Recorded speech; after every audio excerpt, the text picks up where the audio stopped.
Philippians 4:4-9 in the Christian Standard Bible says, "Rejoice in the Lord always. I will say it again, rejoice. Let your graciousness be known to everyone. The Lord is near. Don't worry about anything, but in everything, through prayer and petition with thanksgiving, present your requests to God, and the peace of God, which surpasses all understanding, will guard your hearts and minds in Jesus Christ." Finally, brothers and sisters, whatever is true, whatever is honorable, whatever is just, whatever is pure, whatever is lovely, whatever is commendable, if there is any moral excellence, and if there is anything praiseworthy, dwell on these things. Do what you've learned and received and heard from me and seen in me, and the God of peace will be with you. This pericope comes right near the end of Paul's letter to the church of Philippi. In this letter, Paul's thanking the church for their support and encouraging them to continue in their work. Here, Paul just gives some encouraging advice before he ends the letter, telling the church to rejoice, dwell on the good, and find peace in God. Lance Skipper, how might we today benefit from dwelling more on what's good?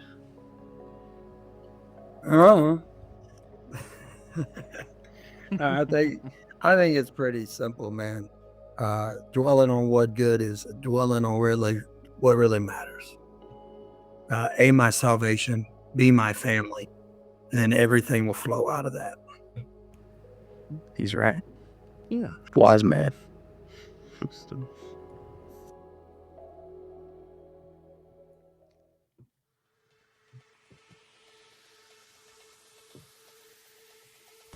Hey guys, welcome to the Whole Church Podcast, possibly your favorite church unity podcast. I've been told a lot of Christian podcasts whine, and we're here to get them to stop and to get along, hold hands, and sing that song in the Grinch movie instead. And what better way to do that than, of course, announcing the one and only greatest co-host to ever be the actual host of a podcast, the one and only Pod Almighty, TJ Tiberius One Blackwell. TJ, how's it going? Good. And of course, we're also here with, it's Pastor Lance Skipper, and I always forget to say pastor because, like, Lance and I go way back, good friend, and when we think about, like, unity and stuff in the church today, and I talked to Lance recently, and he's just talking about a ministry of fun, and I'm like, you know what? Yeah, sometimes I think we forget joy is a fruit of the Spirit, and fun is actually important, and Lance is here to remind us to have fun and let loose a little bit, so I'm excited to have him on board. Lance, thanks for joining us, man. Absolutely. Thank you for the invitation. Yeah. Like I said, Lance Skipper, a pastor at the Church of God Prophecy in Walterboro, South Carolina, which is at least top 50 states, if we're being honest with ourselves. In America. In America. Yeah. Top 50 American states, South Carolina's there. But if you want to support us, you can go to our website, purchase one of our t-shirts. It helps to promote the show, raises money for needs, and gets others to know about the importance of our mission to educate and unite the modern church. We think it's super important. Hopefully you do as well. And me, I do have a favorite one. It just says the Whole Church Podcast. That's it. It's plain and simple. Yeah. With a TJ quote on the back. Yeah. The name is TJ quote on the back. The back is blank. It just says the Whole Church Podcast on the front. Still a great birth. Yeah. It's perfect. So, if you like what we do here, check out the On the Sound Podcast Network website. We're on there. There's a bunch of other shows on there. Yeah, we've been adding a lot and bringing in some shows that weren't on any network, and we're still adding a few. So definitely check it out. We also have a Apple podcast. Like, Apple itself has our network there, that if you want to just see the network and all the shows on there and you happen to be on Apple Podcasts, do that. Also, even though most of our listeners, it turns out, are like in like these big like seminary cities, like, you know, Louisville, Kentucky and all that, most of our listeners specifically in Apple, turns out, are in Vancouver and New York City. So shout out to all of our Canadian listeners. Yeah, because I just kind of like that that's a thing. Makes me happy. Especially when both of y'all are wearing like hockey jerseys. Yeah, we are. Yeah. Vancouver's a beautiful city. I want to go. Maybe I'll visit. Yeah. One of our listeners in Vancouver, send me your address. I'm coming over. I'm going to hang out with you guys for... Yeah. Yeah, just some strangers. It's fine. Well, guys, if you can't tell, one of my favorite forms of unity is actually silliness, because it's a holy sacrament. You can't be divided when you're being silly. It's fact. We've proven it several times, except for that one time when was it Dr. Greg Allison that tried to argue with me about the silly? Was it Will? We've Somebody. disproven it twice. That's fine. But today's, it's going to be a fun one. If your favorite comic book character were to sing fun with SpongeBob, what acronym do you think they would have for fun? Context for those listeners who weren't millennial, didn't grow up with SpongeBob. SpongeBob and antagonist of the show, Plankton, sing a song together called Fun. SpongeBob's trying to teach Plankton about fun, says F is for friend to do stuff together, etc., etc. And when it's Plankton's turn, F is for fire, U is for uranium, N is for no survivors. I want to know if your favorite comic book character was there instead of Plankton singing that song, what would fun stand for? TJ, will you take the reins on this? Start us off.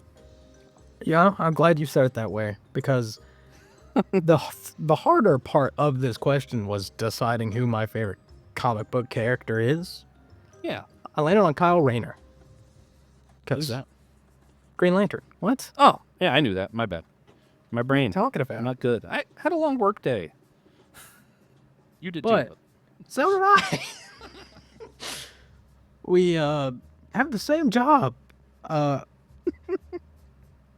Sorry. Anyway, Kyle Rayner, for him, I think he would say that F is for Flash. Man, I really don't like that guy.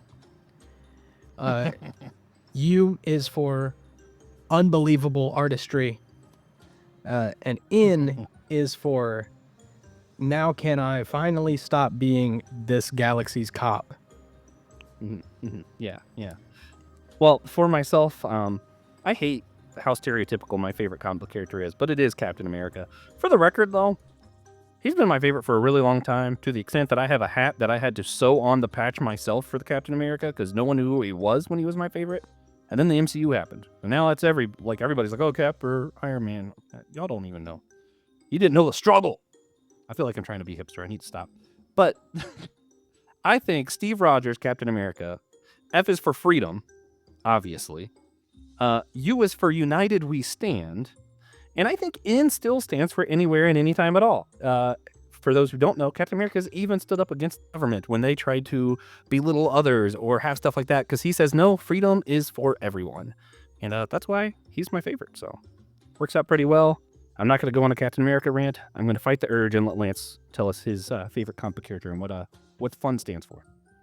All right, so mine is very stereotypical, but Nice. it's not any of the modern ones. It's the 90s animated Batman. Heck, And it is F is for felons running through the streets. U is for utility belt. N is for nighttime, anytime at all.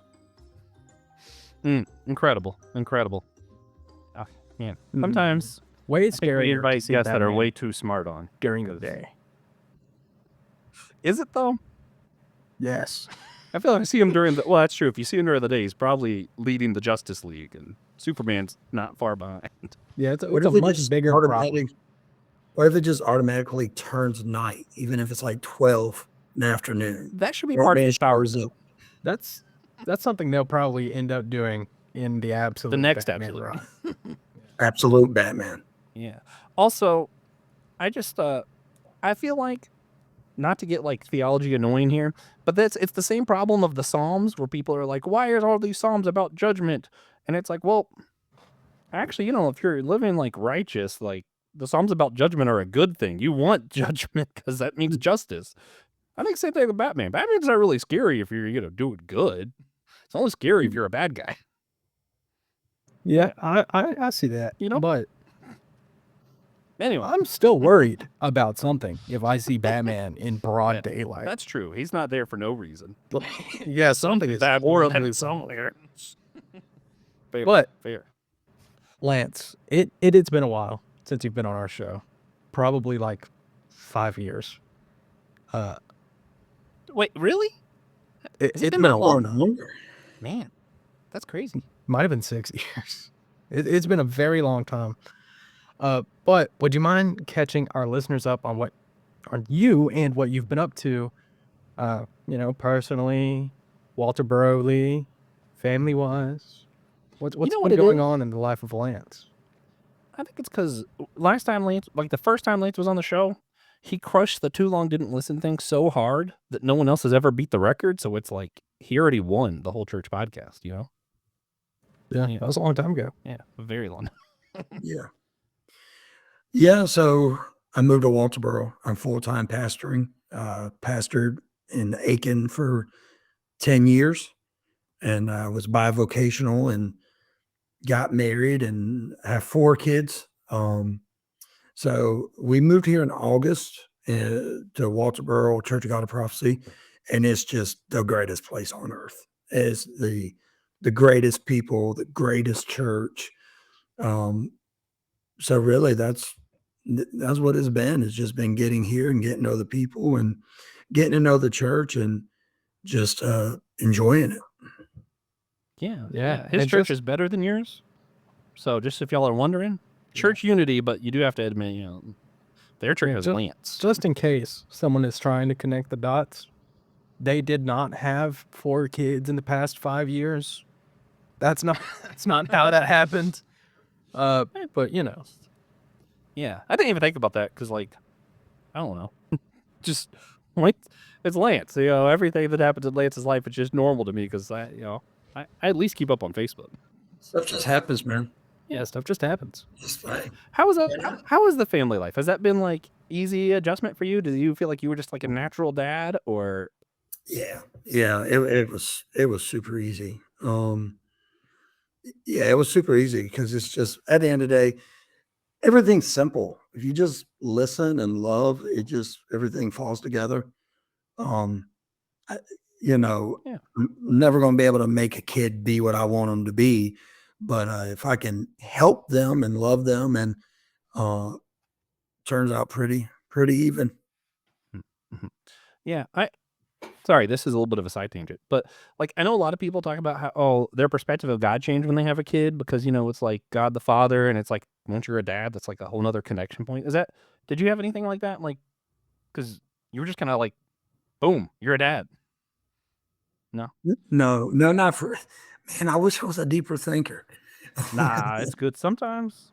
Uh, Just be That's why I love you, Lance. no, Lance is to just me like it me. was, to me it was just like, um, of course, my 2 stepkids and then, the 2 children we had together. It was just simple as these 2 kids need love, and I'm gonna love them, and I treated them like I would treat my own. But here's the key to many things in life: I don't think about it. I just don't think about it. It's I want to love you. We did have one conversation. They said that they wanted to call me dad, and I said, if you feel like I've earned it, call it. Call me it if you feel like I've earned it. If I love you that well, then that's fine. But I don't think about it. yeah. Makes sense. Not anti-intellectual, but I do think people think too much sometimes. I also just my own speculation. I don't want to expect anyone to comment on it, but for those who don't know, Lance as a pastor and just like as a guy has always been like basically taking people in and caring for them. So like when I think about it, I'm like, yeah, really, it probably wasn't that much different than just normal life. Yeah. So originally, I messaged you about a completely different episode. I mentioned that earlier. You were telling me about how, like, right now you're trying more to focus on a ministry of fun, is how you worded it. So I kind of want to know a little bit more about that. What do you mean by ministry of fun, and why do you think fun is so important to ministry and, like, your ministry specifically? I think right now it's important because I realized for a while there I wasn't having fun in ministry. Um, it was just, you have to do this, you have to have answers for everything. And I think what I've just realized is having fun is not something I tend to do. It is something that happens because I legitimately enjoy what I'm doing and I'm grateful to do it. Bad things can be fun. Difficult challenges can be fun. Um, I think of just in general, like I had a situation where a church member came up to me and they said, I can't pay tithes anymore, or I can't give an offering anymore. So that's all right. That's fine. I can't pay tithes anymore. I said, that's totally cool. I said, you know what the Bible says? That's fine. I can't come Sunday nights anymore. I said, that's totally cool, man. Wednesday, totally cool. I can't come Sunday mornings. I was like, that's fine, brother. I love you. I'm going to check up on you. That stuff doesn't have to stress me out. Because after that happened, a couple of days later, he called me because his wife fell on the floor and he asked me to come help get her up off the floor and check her blood pressure. And if I was so worried and all this stuff, I just, okay, that's fine. No big deal. So it's not so much, am I trying to have fun? No, I'm just going to approach everything as this is going to be a good time. Yeah. Even the complicated questions, right? We're not going to give to the church. That can be fun if you're not so focused on we have to do this, have to do that. No. We're going to love God and we're going to love people. And it's hard to love someone when you're miserable. Yeah. Yeah, that's very true. Very true. And that's I to kind of give like the flip side of congregant, instead of the pastor. I actually remember a time whenever like I started back at Chipotle, I had to start working a lot of Sundays. And I was aggravated because after COVID, no one really does Sunday nights or anything anymore. And the church that I feel closest with right now is Chapel Hill. Shout out Pastor Will Rose. And, I don't live close to there. And it's just kind of irritating. I couldn't be there live. I can't go there in person. I'm sitting there at work.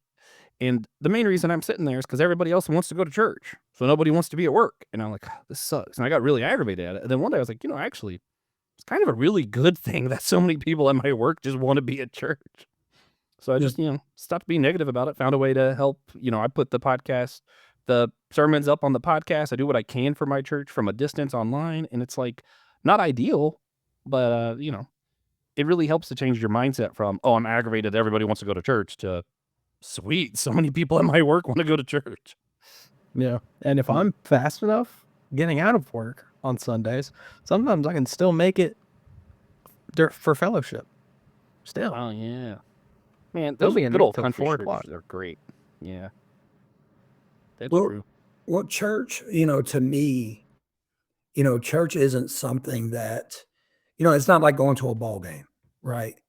So to me, it's like, if you're not going to come to church, I'm just going to go to you. Yeah. I don't put borders on it. I will go anywhere. I'll knock on anyone's door. I don't care. And that's a good thing about, like I said, not being a deep thinker. I'm just going to go to wherever you are. And because, I love you, I'm not going to say, oh, well, I'm disappointed. No, it's totally fine, because this isn't a thing of, I need to see you on a Sunday. We need to be rooted in relationship. You know, there's not a day that goes by that I don't talk to sometimes 10 church members a day. And it's not because they're members, because I genuinely just like them. Yeah. Yeah. That's it's a weird thing because my pastor, Pastor Will, I mentioned, I do a podcast with him, Systematic Ecology. And it's so funny, like our texts, like how like you can go through and there'll be like one day I'm texting him about the church, and then one day I'm texting him about the podcast, and then sometimes I'm just texting him, I'm like, dude, have you seen Wonder Man? Because like we're also just friends. And like I don't know, what you're saying also just reminds me of Jesus. And like I say this a lot, and it's probably annoying. It's not like my favorite movie, but there's this movie called Risen, and there's just this image that they have in the film of like Jesus and the disciples just sitting around laughing. Mhm. And I don't know, for me, that's always like when I think of Jesus now, that's the image for me. And like I'm thinking about what you're saying, and Jesus very much was not going to people going, "Why aren't you in the temple?" He was telling the people in the temple of like, no, actually, it's good that they're trying to find food for their family. It's good that they're trying to heal the sick even on the Lord's day. And Jesus was kind of always challenging this like idea of like dogma for, hey, sometimes let's just do that thing where we care about people. And I think the interesting thing of like church history, even the church that we all grew up in, the Church of God of Prophecy. Well, me and TJ grew up in, and you're a pastor of Church of God of Prophecy. I don't And know. I You didn't still really attend. Yeah. Yeah. You're the only one who The- left, man. Yeah. I'm just the loser here. But like the history there, even of like how they'll like I want to say this in a way that's courteous. They imposed a lot of rules that I think had good intent of like, hey, girls should dress this way. We shouldn't have wedding bands. And the idea wasn't like, we're going to do all these rules because this is what it means to be Christian. It was more of a like, they thought wedding bands was showing off and you were doing this. Like there was good intent behind a lot of it. And it's really hard sometimes to like balance this of like, obviously we want to do good things. We want to be righteous. We don't want to be showing off our wealth. We don't want to be doing stuff that's like, you know, in line with culture, just to be in line with culture. Like some of that stuff, I think there's a good heart there. And it's really hard to find this like, we're not going to throw out all the rules of the Bible or all the rules of our church, but we're also not going to like push the stuff on people so much that they don't even care about, like it's not fun anymore. Yeah. Well, if you are genuine and you're coming from a good place, if you're praying and reading and speaking from a minister, if you're right with God, then you're going to have the same compassion that comes with God, right? So I didn't grow up in church. I got saved and I felt the compassion that God had for me. So now I feel that compassion for other people, right? Same compassion that Christ has. So Yeah. what that goes into is my interactions with people, the difficult ones, the good ones, the bad ones, everything in the middle. They're going to come from a place of this is a human being that needs to know Christ. And getting upset or getting frustrated is not going to be because of them. It's going to be because of the lack of time I spend with Christ in my personal life. If I'm worried about finances, it's because I'm lacking in my personal devotion with Christ because I'm allowing my flesh to carry me to a state where my emotions are coming out, right? So if I tend to my relationship with God, to me, you can come to me and say, "Oh, I hate you. You're the worst." Okay, well, let's talk about that. Let me buy you dinner and let's go talk about that, right? Tell me why you hate me and I'll buy your dinner. And that only comes when you're right with God. When you're comfortable, in your flesh, that you're just like, okay, well, let me put it like this. My grandfather always told me, I used to always be nervous about how people thought about me. And he told me, what's the worst they're going to do? Take you out back and shoot you? Right? If you're a Christian, if someone so happens ends you, you go to heaven. But why are we so worried about a bad conversation? Someone not liking us, someone cursing us out. None of that stuff matters. What matters is let me talk to you and let me show you Jesus. And if you still hate me after that, I guess it's justified. But I can't control if you do or you don't. Just let me present the gospel as I've experienced it through his word. And then we'll see where we come out after that. And if you still hate me, that's a you problem. Yeah. Yeah, and that's why it's so important to missiology and in like evangelism stuff, just like you described. But I also think it's important for Christian unity, since this is our unity podcast, because just speaking for myself, and I'm insecure sometimes. There are a lot of pastors from Church God of Prophecy that I'm still like a little iffy on talking to now because I know I changed my belief on some stuff and I don't know how that conversation will go. You've never been one. I'm like, I feel like even if I told you the most outrageous thing that I changed my mind on, like I haven't changed my mind on this, but if I was just like, Lance, I changed my mind about God, I feel like you'd be like, okay, tell me more about that. You might want to meet me and talk because I know that's a serious one, but I don't fear you judging me, if that makes sense. Well, where are we going to get if I do? Yeah. Um, I And mean, I'm just applauding you. I know that's probably awkward. Sorry. no, it's fine. The church I'm at right now in Walterboro, um, it is one of the most, um, just when it comes down to people, we have white folks, we have business owners, we have people from Jamaica, um, we have people who do not speak any English that are Hispanic, um, and we are able just to blend. And when there's been, like I give you an example, one of the ladies who are from Jamaica, grew up in Jamaica, moved to New York, and she was explaining how, when I got here, I worshiped one way and I've tried to blend into y'all's worship because it's different. And it came to a point where it was like, well, you know what? Yeah, this is a different culture for you. So she blends her culture in. And if you're like such a stickler of always wanting to have control, then that's when problems come in because it's like, no, bring your culture. She brought me some oxtail and some goat and it's like, yeah, I want to get to know who you are, you know? That sounds great, by the way. Not fair. That sounds cool. Yeah. Man, See, if I want oxtail, I have to go pay like $18 a plate for it. you should have been a pastor. That was Yeah, I missed my dinner calling. So most people think of fun as antithetical to seriousness. Do you think that ministry can be both fun and serious at the same time? I think fun is serious. We're serious about fun. Yeah, because I think if you're miserable, you can't do it well. And if you're miserable, you're not going to enjoy being around people. You know, if you're miserable, you're going to prejudge, oh, that guy wants to talk to me because of this. You know, I think serious is I take everything that we do serious, but I take it serious because I enjoy doing it. Right. I read the Bible because I enjoy the Bible. I'm not bored by the Bible. I'm not bored by prayer. I'm not bored by worship. I'm not bored by sitting in the room with a 70-year-old and hearing the same story a million times because I'm so grateful to do it. yeah. How It's- this might be a oh, dumb question. How do we do that? Like, let's say somebody listening is like, "Ugh, I hate hearing this old person talk, or the Bible's just boring. I don't really want to read it." Like, how do they go from that place to the place where you're at, where you're like, I enjoy this stuff? Like, is there a way to just flip a switch and I enjoy this now? well, for me, it was losing the enjoyment for it. You know, really enjoying it at one time and then kind of doing it more out of obligation and then just realizing that for me, the problem was me. The problem was, and everyone has their different situation, right? You know, I'm not saying if you don't enjoy the Bible, there's something wrong with you. All I'm saying is change how you're looking at it to enjoy it. Don't do it out of obligation, right? Like some people's like, I want to read the whole Bible in the year, or people ask me, have you ever read the Bible front to back? At one time, no. But have I read it all the way through? Absolutely. But I'm not trying to mark in a journal, I've done it, I've done it, I've done it. I just want to get to know God. And I'm interested in what the Greek says and what the Hebrew says. I'm interested in the context, right?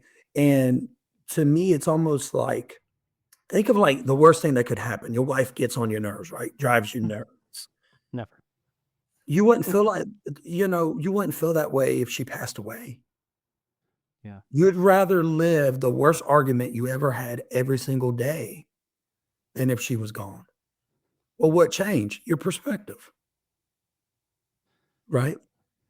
So it's like, I can't stand church. Well, switch your perspective. You're looking for perfect people. They're not going to be at church, right? That's like saying, I'm not going to go to the gym because there's people there that's out of shape. Well, yeah. They're going to be there. There's nothing wrong with that. That's where they go. They pay to be there. Right. Yeah. Right. Well, it's the same thing for the church. There's going to be people who are hypocrites because they don't understand. There's going to be people that are going to be hypocrites because they're hurt. They're genuinely hurt. There's a lot of things that changes throughout world, messing with theologies that they can't accept because they were raised one way. So what you do is you don't look at them as enemies. You look at them the way the Christ looked at the thief on the cross, right? Yeah. And just I'm okay. I say this in my church: perfection is the enemy of the good. Right? If we look for perfection, we'll never see what is good. So my thing is, sameness is not the same as likeness, right? So you might love pizza and I might love steak. And you might say, I'll never eat steak, I'll never eat pizza. But we can agree on one thing: we both got to eat. Yeah. So you eat what you like, and I eat what I like, and then we can come to terms on these deep theological statements. Once again, we try to answer these things in a conversation. Let's bring the Bible. You're a believer, I'm a believer. Let's discuss it. Yeah. Yeah. You know, Yeah. I I don't want to take us too much on a side tangent. I think too, and I like that you put examine yourself. You know, I think of like when David prayed and said, "Examine me, O Lord," that kind of stuff. I was in a position when I left Church of God of Prophecy where we were missing church a lot, not because I couldn't go, but because like it was just I didn't like it. And then when we were there, I even had like my little notebook and I would write down what was said. And anytime I was like, I disagree with this because of this, and this interpretation I don't like because of this. And like that was what my notebook was. And I'm like, I am only going with negative eyes. And I was at a point where I'm like, I'm making it miserable for my wife and for everyone around me. And like part of that was a me problem. But then even when I solved that, I was like, I'm not getting anything out of this. And that's when I started going to another church. I changed my perspective a little bit, and that helped me. Now, I don't want everyone to be like, I'll have to change church, because sometimes the problem is exclusively you, and moving isn't going to help. So I think sometimes maybe there's a little bit of both, of working on yourself and then also saying, hey, if I'm the problem, maybe I need to change where I'm at a little bit, change something so that when I do change my perspective, I'm able to look at it anew, you know? And that's like whenever I started going to a Lutheran church, I think what really helped me was it's so wildly different, you know, like it's not focusing on the Bible. So even like my little analytical brain that wants to, you know, oh, why'd they say that? Why that? They talk about the Bible, but like we have the hymns, we have the sacrament, we have like all the stuff getting up and down and being physically active. And it reminded me, I'm not doing this church thing to learn from somebody or to argue with them. I'm doing this church thing to be a part of the body of God in community. Right. That's not going to help everybody. That helped me a lot. Just doing church differently, changing my perspective, helped me a lot. Some people, you just need to pray. You need to learn to find a way to enjoy the Bible. There's a lot of book recommendations. Email us. I can help you guys with the book stuff. But, you know, I think a lot of it's discernment, knowing yourself and what's going to help you. And if you're not having a good time at church, the Bible, prayer, whatever, there are things to do. Some of it is examine yourself. Some of it is maybe finding a way to do things differently. And sometimes it's also maybe some things aren't, maybe it's not you. Maybe there is a problem, right? But also realize, how do I want to say this? You cannot change every problem just by being emotional about it. Yeah. Sometimes God does move you. Sometimes you have to be patient and wait, right? There's different circumstances. There's so many different variations. But sometimes, you know, it's a thing of I am just going to be planted and I'm going to do my best to enjoy being in the house of God, being in fellowship with others, even though I might not agree with everything, right? And then I will follow where the Spirit is leading me from there. But the key is don't react out of emotion. Yeah. Get mad and leave, right? That's why we have 10 billion churches. And someone got mad and left. Yeah. Yeah. Until we unify all of the churches, take advantage. Yeah. Let me I had 2 C.S. Lewis quotes that I want to do before I have to go. I'm trying to like think back. It won't be quotes. It's going to be more like guesses of what he said. I remember at one point C.S. Lewis talked about faith being like this thing of like not saying to never question your beliefs, but rather evaluating, are you questioning it out of emotion because you don't like something, or are you actually intellectually questioning what you believe? It's like intellectual questioning is a good thing. Emotionally, because you don't like something about the Bible or like what's happening at your church and you're reacting out of emotion, that's when faith steps in and says, I'm going to stand my ground. Let nothing move you. Shout out Christian Ashley. But when it's actually something intellectually challenging, hey, entertain that. Think about that. Don't be afraid of those things. God has the answers, I believe. And if not, he's not God, right? So I think entertain the intellectual question, but the stuff that is emotional, like Link's saying, maybe avoid that. The other one goes back to when we were talking about fun. This is my other C.S. Lewis thing, and then I'm going to leave. He talks about what he does, the 4 loves. I have to talk about the 4 loves at least once an episode. It's in my contract. He talks about family love, and all of the loves, he talks about how they go sour. And when it becomes a God, it becomes a demon. And then that's why God's love has to govern all of our other loves. And he talks about family love, and he gives this example of this old lady who always waits up for people. And to her, it's because she loves. She's waiting up for her son to come home when he's out with wherever. He's waiting for her husband to come home from work. And she's thinking this is out of love. And it is. But for them, they know that she's up too late. They feel bad. It's burdening them with guilt. She prioritized this love and thinking she had to stay up with because he thinks that's beneficial to them, but really it's making everyone just feel guilty all the time. And that's where I think our love needs to have a little bit of a give, and love and joy and all these things are important, and maybe not holding on so tight to dogma, and always contacting Pastor Lance when you feel down, because he will always make you smile. Lance, I love you, and I will always remember Felipe shouting that one phrase that we won't say on air. Love you too, my friend. All right, man. I can't wait to hear the rest of this episode later. Love you too, TJ. Well, thanks, Josh. Love you too. It's his anniversary, if you're listening on the day we're recording this. So, Lance, could you just share with us some of your favorite stories, your favorite, the most fun you've had since you've become a pastor? Most fun I've had since I've become a pastor. Yeah. And if you want to, you can still count the youth pastor stuff. That's kind of cheating. Like, of course it's more fun. Well, I think it's all been fun in different, to me, my ministry's always kind of been punk rock. Yeah, So, a little. Yeah, it's always kind of been a little, do it yourself type of thing. I know since I've been here, I've had a lot of fun. Walterboro has been a lot of fun just because, like I said, even with that situation that I told earlier about the tithes, being able to be a part of people's lives, or being able to just, I've gotten to the point where the church members, I have one church member, they want me to visit them every Friday at 9 a.m. I go there I just walk right into their house. Being able to meet people in the community. I've been here about 6 months, and we've been able to do, we've already done community events, fall events. We're going to go into nursing homes and pass out. We have 300 bags of cookies with Valentine's to be able to brighten up their days. Being able to have deep conversations with people, people coming to me just, talking about deep things and being able to get in there and love on them and pray for them. So when I think of fun things, I can think of all the events we've done, but really what I'm thinking about is the enjoyment I have with people.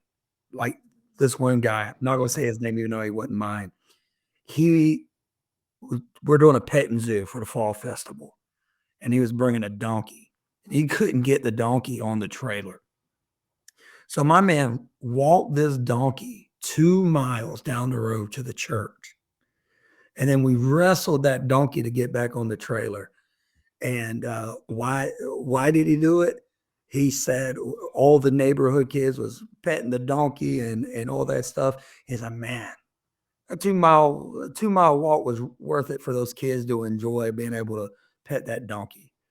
So once again, that experience, if you have one perspective, great experience if you have another perspective. Some people can just say, well, that donkey was being agitated. But to me, I would rather have the worst day in the world if I'm able to reach one person for Christ. That donkey just about kicked me, and that would have been bad. But if we want a family from that event. So if it was a little agitation that got us there, that's fine. We'll take it. Yeah. I think you could take one donkey kick. I don't think so. I think you got it. I don't think so. I think you got it. I hope we don't have to find out, but things get I hard. bet you got it. I bet you got that. For me, I do kind of feel the same way as you. Everything can be fun because that's what I'm trying to get out of it. You know? Because why would I do something that wasn't fun? A lot of times people will be like, don't you get tired of your job? It's like, no, I have fun. I love doing this. I love serving people. Differently from you, I'm doing it literally, usually, because it's a restaurant. So they're literally being served. And it's what it means to me. It's fun. I like doing it. And I tried to carry that with me everywhere. People just don't understand. I'm trying to be like Lance Skipper. I think that's true, honestly. Well, I'm trying to be like Jesus, and gets resurrected and then takes his boys on the beach for a picnic. To me, it's ministry's all that, right? I've had cases where I've had to, I worked in the medical field most of my adult life, and I've had to do many times.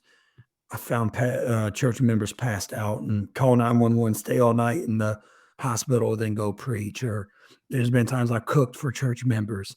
So the pulpit is just, uh, it's just a portion of it. And I love the pulpit. I love preaching. I love Bible studies, but being able to be, uh, you know, a bit of positivity on a bad day, even in funerals, right? How can I make this horrible day to somebody a little bit better? And it starts by saying, I'm going to enjoy this. I'm going to enjoy this. Does do I always succeed at that? No, no. Sometimes I fail, and I'm sitting there, and it's like, man, you've gotten too much in your own way. But I always want to, when I handle this person, even if it's bad, this is going to be a good, might not be a good outcome because I'm not looking for either good or bad outcome. I'm looking for a good or bad experience. I'm not going to lose composure. I'm not going to get frustrated. I'm not going to get angry. I'm going to I'm going to look at it and I'm going to enjoy. Once again, curse me out. I'm going to enjoy it to the best of my ability because how I handle it, I believe I'm going to be able to prosper in the long run. Right. Because you can't control someone else's actions, but you can control your own reaction. Absolutely. That's all it is. Do you have any recommendations for other ministers or like future ministers listening onto how they can best incorporate fun into their ministries? All right. So if you're a pastor, if you have a church of one person, and I've preached to churches of one people, there's one person there, done that multiple times in my ministry. It doesn't matter who's there. It doesn't matter what they're doing. This is an honor to do. If you're able to preach the gospel, you're able to teach it, if you're able to share it, your time is finite.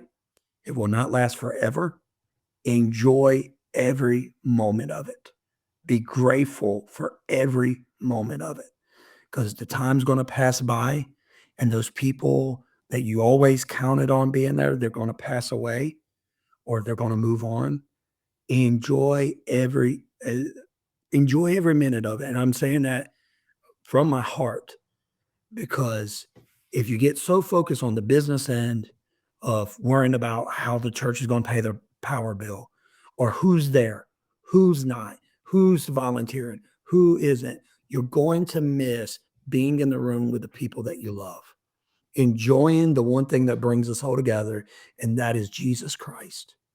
And if you're so focused on all the other stuff that will not matter in the next 5 minutes, if someone got upset or whatever, enjoy it because even a bad day, you're going to miss one day because you're going to look back and you're going to say, man, I thought that was a bad experience.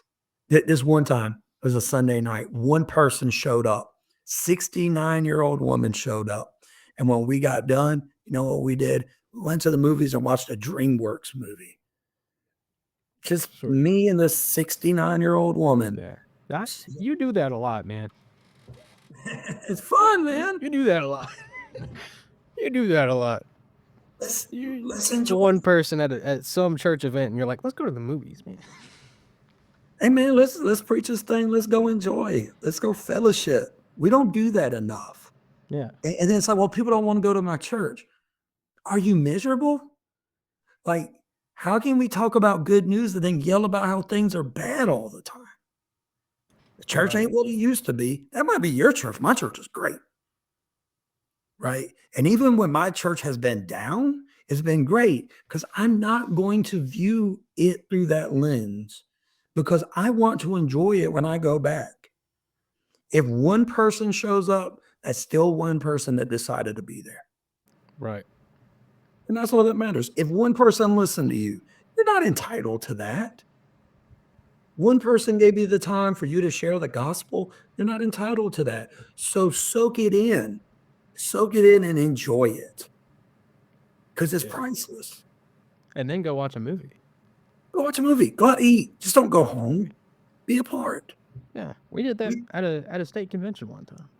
Yeah, the state bishop asked, "What did you think about that sermon?" I said, "I went to go watch Toy Story." Yeah, we Oh, seen Toy Story whatever. 4. Yeah, yeah, What's up? right. Yeah, I'll catch the other ones. Yeah, it was good though. It was the worst. Let's not talk about Toy Story 4. Now I want to, but is it overhated? I don't know. Lance, do you believe that focusing more on ministries of fun and joy would help bring the whole church closer together?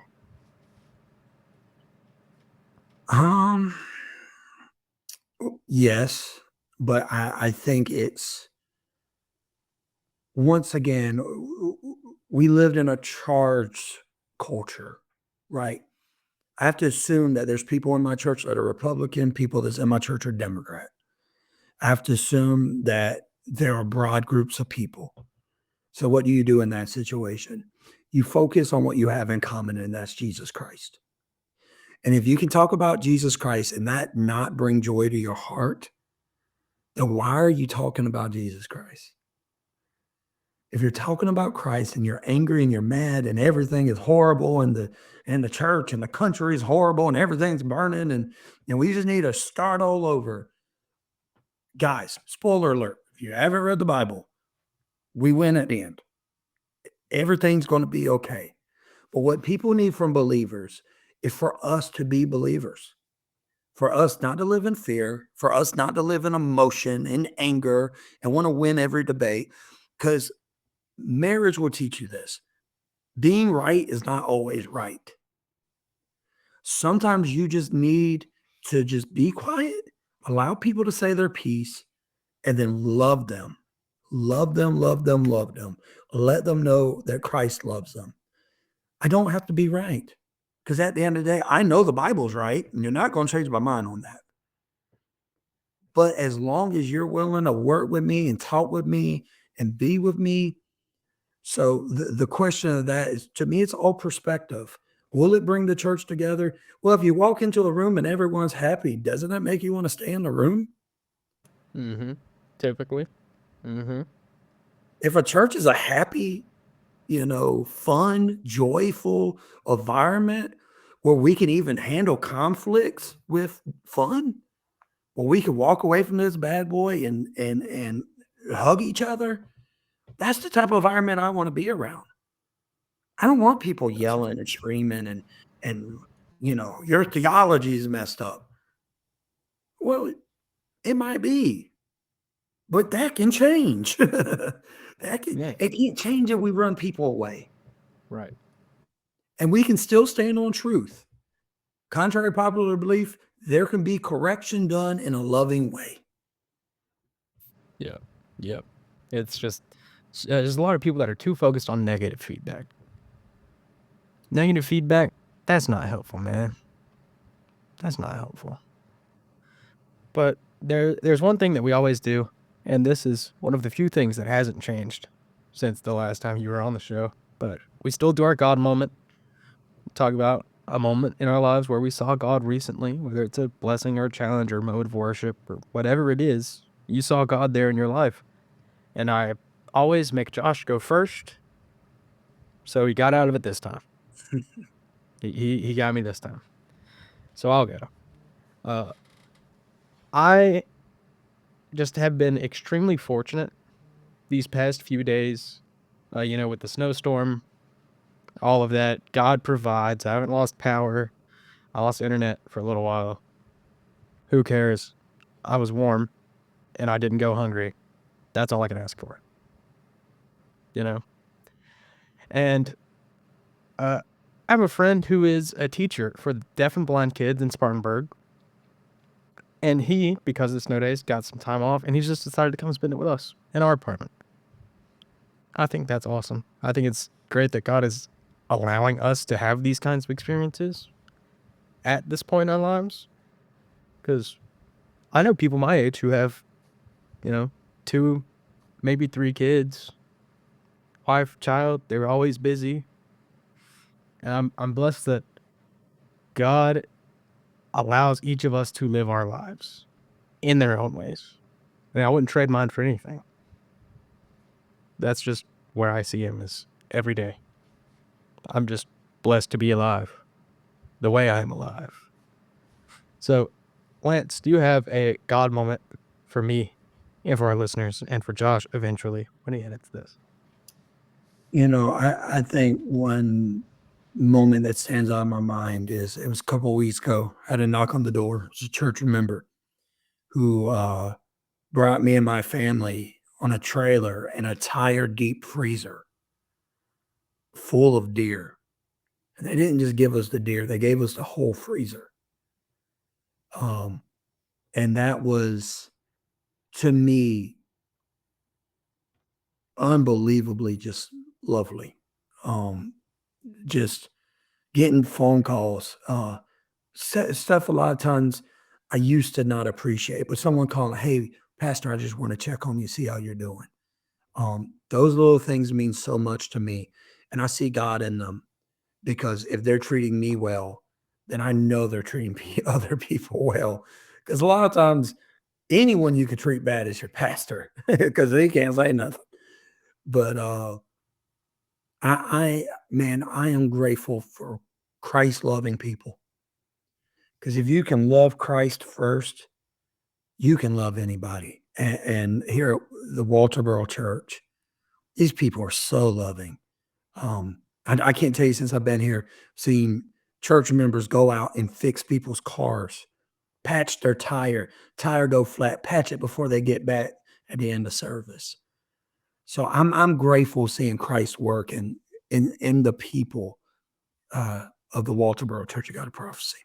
Mm-hmm. Mm-hmm. There's one more thing before we start wrapping it up, but we always like to ask you, our guest, our honorable guest, to provide one tangible action to help engender church unity. What's something practical that our listeners could stop and do right now to do that, to help grow Christian unity right now?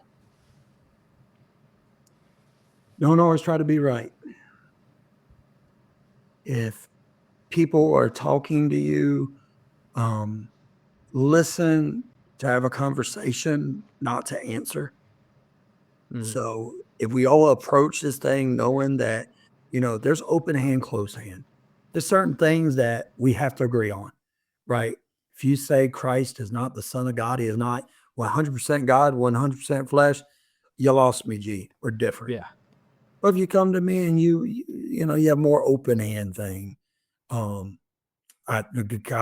guys can have long hair or something just pulled out the air. That's fine. Whatever. I don't care. I hope not. There's different theology things that we allow to get in our ways, even amongst the same denomination. I'm not looking to be right. And I think if we come in not trying to win an argument, not trying to be a theologian, because you're not trying to be smarter than me, because you probably are smarter than me. But I'm going to love. I'm going to love. And I'm going to spread the gospel and I'm going to read his word. I'm going to go by his word. And if we just come through a perspective of, as what Jesus said, you will know my disciples by the love they have for one another. If you do that, then unity is possible. But as long as you're trying to be right, you're always going to be wrong. Mm-hmm. Mm-hmm. Mm-hmm. Yeah, they call him preacher because he preaches sometimes. But if you like the episode, if you didn't like the episode, consider sharing with a friend or an enemy. Share with your cousins. Yeah. If you didn't like the show, let us know why. And if you did like the show, let everyone know why. But you can go to the website, purchase one of our t-shirts to support us. It matters a whole lot. They're simple, they're understated, they're comfortable. Check out the other shows on the Honestly Out Podcast Network. The website is in the show notes. You can find more thoughtful Christian podcasts like The Homily with Will Rose and Joshua Knoll. Let Nothing Move You with Christian Ashley, Kung Fu Pizza Party with Brandon Knight. We're all over the place. We're all over the place. But we do hope you enjoyed it. Coming up, we're going to be talking with Andrew Fouts from Open Doors Canada about church persecution in the world today and what their organization is doing. After that, we're going to be having on Olivia Hasty. I want to say that's correct, is Hasty, to discuss her ministry helping with those dealing with intellectual disabilities in America with the L'Arche Foundation. And then we're going to be having on Michael Morelli, who, honestly, I know Josh was talking about the Vancouver thing earlier. I think it's mostly Michael Morelli's fault because he's in Vancouver. But we're discussing the work with his podcast, Personalist Manifestos, and more. And after that, we're going to have another roundtable discussion on church engagement, focusing on topics like social justice, Christian nationalism, with Aaron Simmons, Ben Chica, Jill Elizabeth, and some others. And finally, at the end of season 1, of course, Francis Chan is going to be on the show. Maybe. Yeah, if he gets invited, he might accept, and then we can end season 1 with Francis Chan. So, yeah. Thank you for your time. Thank you for your time, Lance. You're a busy man these days. Well, thank you for the offer. Do it before 10 years. Have me back on before 10 years. We will. We absolutely will.